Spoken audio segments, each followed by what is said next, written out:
have to tell you something. Growing mature is about how you live out your Christian life. It isn't about how many facts you know or how much of the Bible you've read or even how much of the Bible you've memorized. Because we can intellectually, there are people in our country who have no relationship with Jesus, who can intellectually spout out scriptures. Being mature in our faith is about how we live out the truths we're commanded to live. So what did I say earlier? The healthy church is made up of healthy Christians. Love is a sign of health.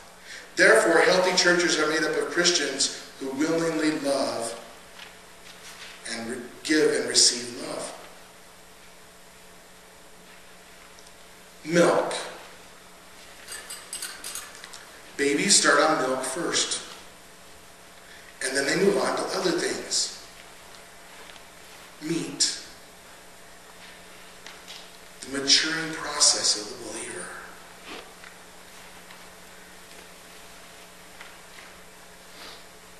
And that maturing process helps us to better love one another.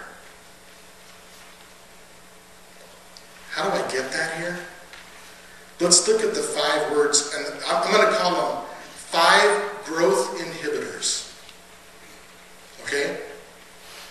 5 things that Peter lists here that stunt our growth. And they all deal with others.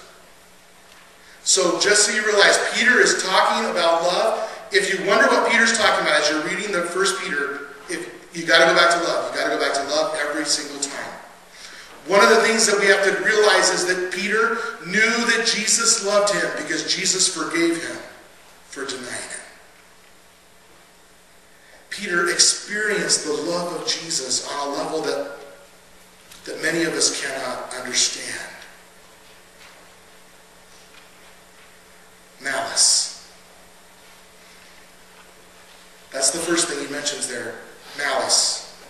Malice is the evil, the natural desire to hurt somebody else, or at least to wish that something bad would happen to someone else. He says, therefore, rid yourselves of all malice. The natural desire to hurt somebody or wish that they would get hurt. Oh, well, Pastor, I'm good there. I'm good there. I don't do that. Well, praise the Lord. Let's go on to one of the other ones that maybe you do practice. Deceit. All of these are the opposite of love. And deceit is the desire to harm others through trickery. We trick them, we deceive them. Oh, none of us have ever done that. We didn't want somebody to know the truth about something, so we just shaded it a little different when we told the story. So that their conclusion wouldn't necessarily be the true conclusion. You see,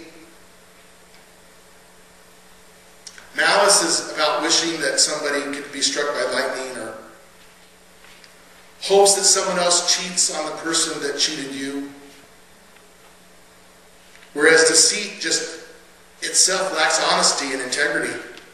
A deceitful person hides, sometimes knowingly and at other times unknowingly. They hide behind a facade of perception that's not true. It's fraudulent.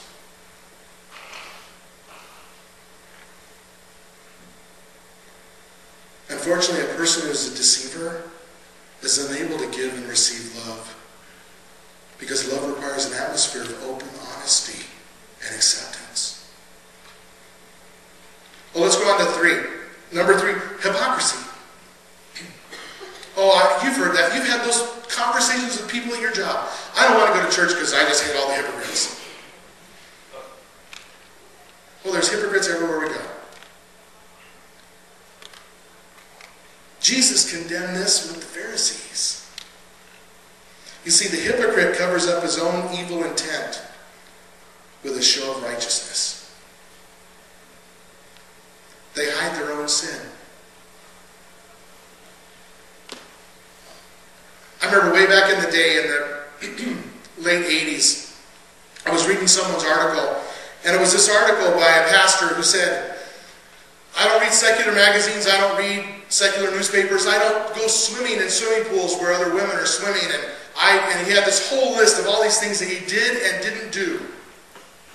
And then it came out about 4 or 5 months later that he was engaged in blatant sexual sin. That's the kind of hypocrisy I'm talking about, where we present ourselves at a level of righteousness when the truth is that righteousness is built up to hide what is actually really in our heart. Hypocrisy. Envy is the next one.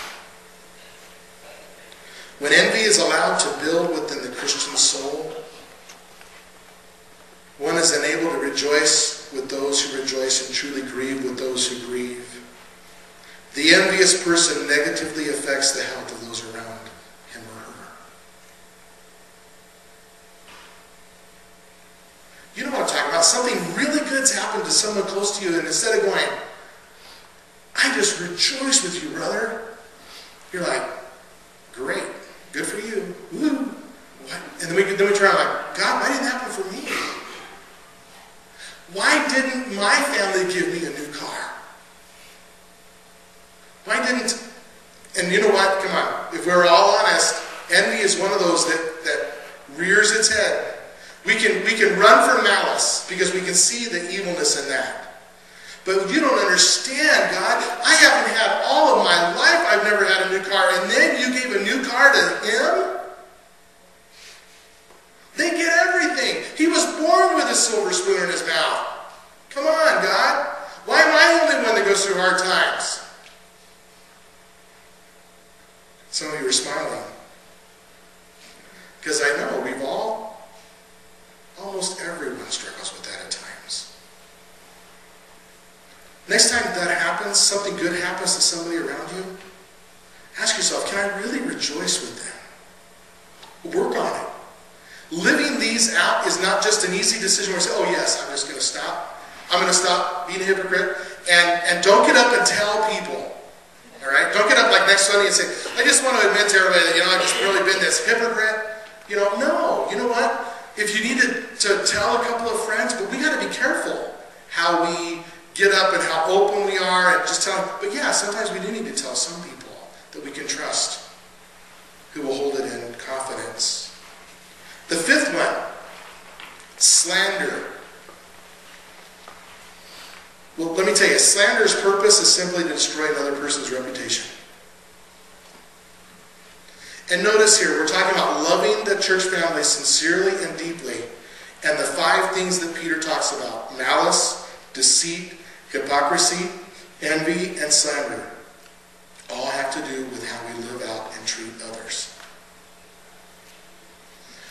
Oh, but it's not slander, it's true. Well, let's go back to Paul's writing. Whatsoever things are pure, whatsoever things are of good report, whatsoever things are encouraging and uplifting.